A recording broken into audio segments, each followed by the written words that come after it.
Hello everyone, welcome back at Techtastic. In the latest twist of the long-running feud between the United States and Huawei, Huawei has been added to the US entity list, which in short means that companies wishing to do business with it must get government approval first.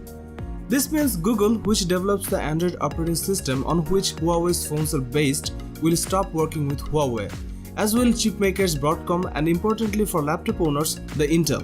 The changes will also affect the Honor brand, which is a subsidiary of Huawei. So what does it mean for Huawei phone and tablet owners?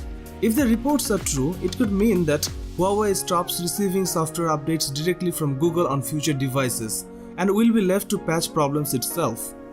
Based on Google's own statement, current Huawei phones should be unaffected for the time being. Whether that changes in future remains to be seen. It is also not yet clear whether this will affect devices globally or only phones serviced by Google in the US. Software updates are particularly important for keeping devices secure as new threats emerge every day, requiring constant work to defend against them. Having the might of Google providing monthly security patches is a major selling point for Android phones running on Google's version of the operating system. Without that, Huawei phones could be a harder sell. Should I buy a Huawei or Honor phone now?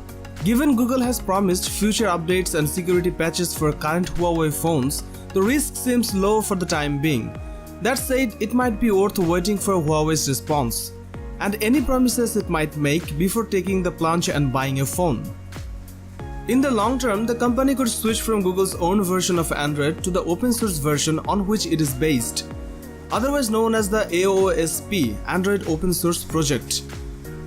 However, this would likely mean it loses access to official Google apps such as the Play Store, which is the main way customers outside of China download apps to their phones.